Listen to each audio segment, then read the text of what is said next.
Now, President Trump is not happy following the Mueller indictments of 3 former campaign officials.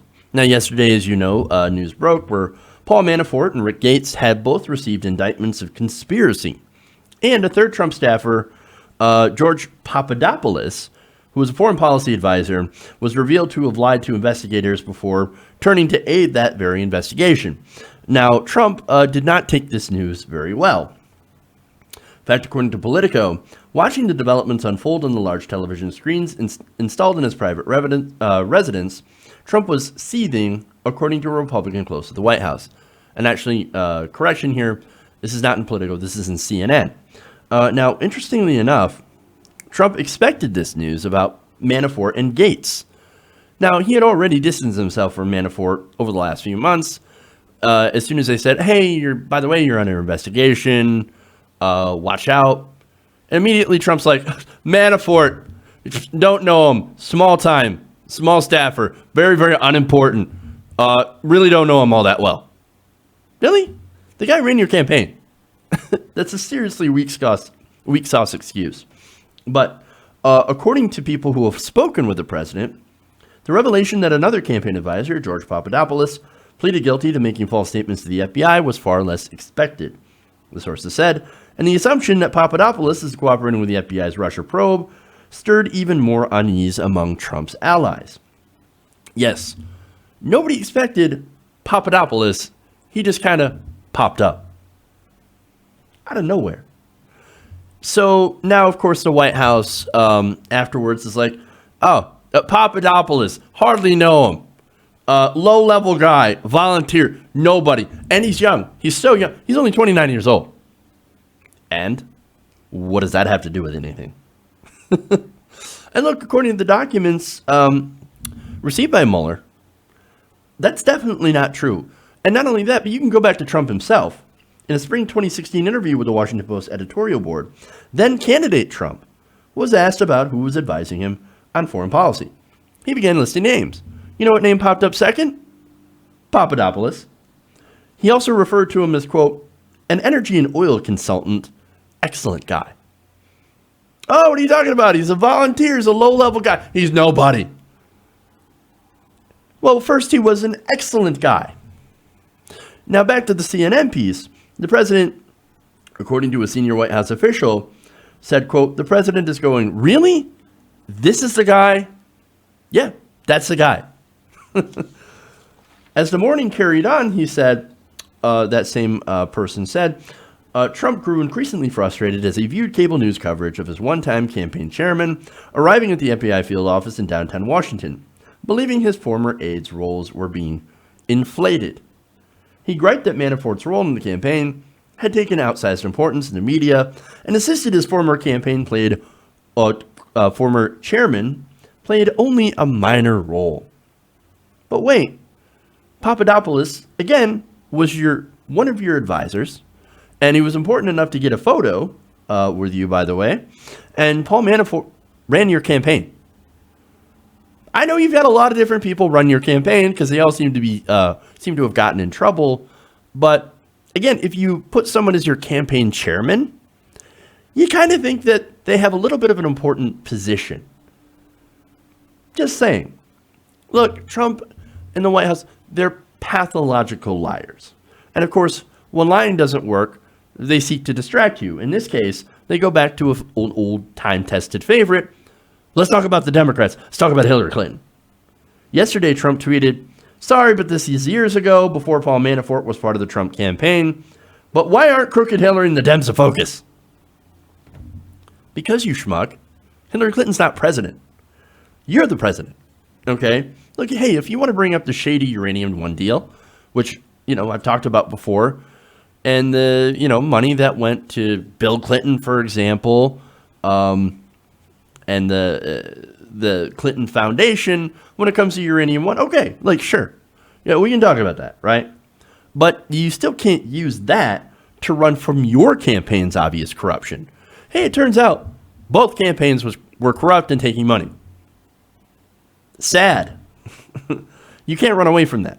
Now, according to senior aides, as revelations from the Russia investigation rocked Washington on Monday, Trump spent much of the day hunkered down, surrounded by only a handful of aides in the third-story living quarters of the White House. Huddled with members of his legal team, including Ty Cobb, his in-house lawyer and focused on the Mueller probe, John Dowd, an outside legal advisor, and Jay Sekulow, who called into the White House from his base in Nashville, Trump was bolstered by the sense among his team that the charges against Manafort bore only the loosest connections to the presidential campaign. Hey, look, they can deny the reality of what's going on for the Mueller investigation all they want. It's not going to stop him from busting down the door like Jack Nicholson did in The Shining. Here's Johnny. Look, seriously, this is bad for the president because Mueller's coming for him. Okay, so now Trump, of course, gets very angry and starts lashing out on Twitter, tweeting, "The fake news is working overtime. As Paul Manafort's lawyer said, there was no collusion. An events mentioned took place long before he came to the campaign. Few people knew the young, low-level volunteer named George, who was already proven to be a liar. Check the Dems." Hey, look, there's one thing that he is right about. George Papadopoulos did lie about that, but he lied to cover your ass. But apparently, there seems to be a debate going on inside the White House as to how Trump should proceed with criticizing Mueller. Now, White House lawyers have urged the president to avoid directly criticizing Mueller. Other advisors, including former chief strategist Steve Bannon, suggest no, you should aggressively push back. And as of right now, the lawyers seem to be winning against Bannon, but for how long?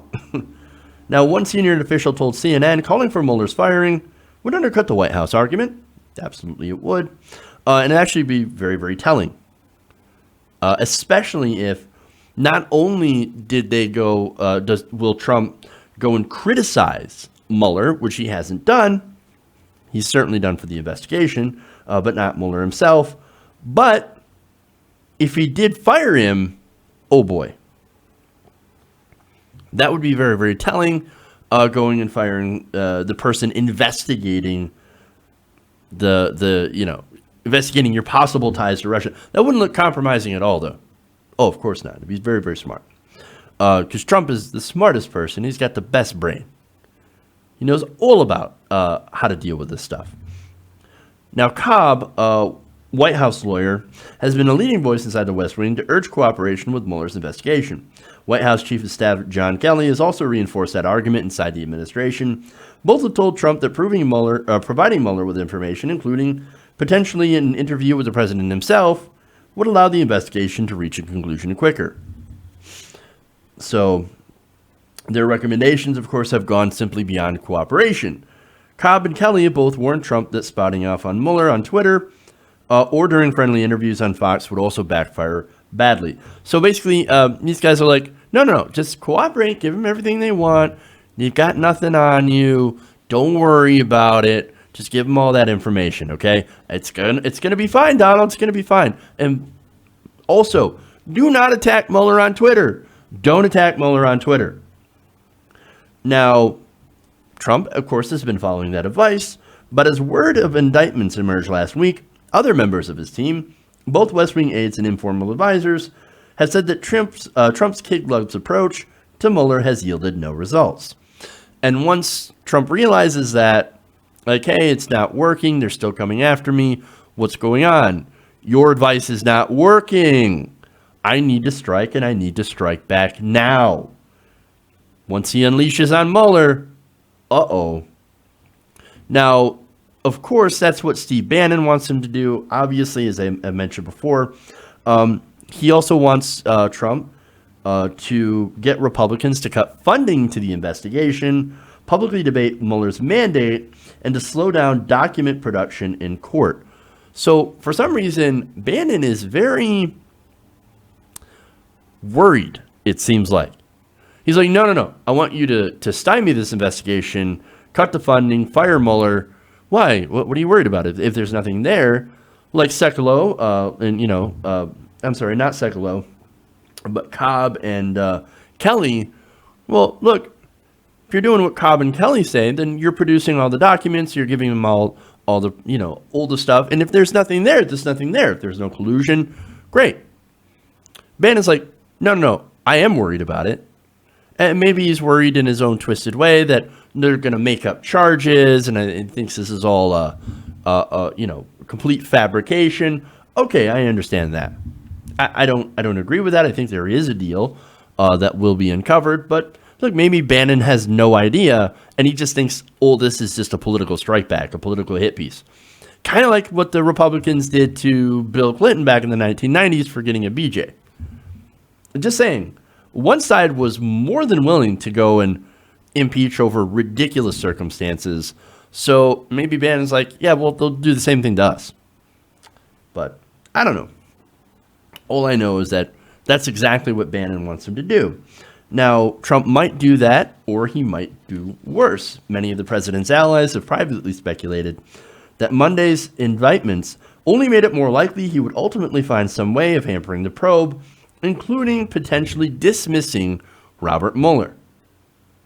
That would be a disaster. Now, there's one more thing in the story that's actually very telling as well.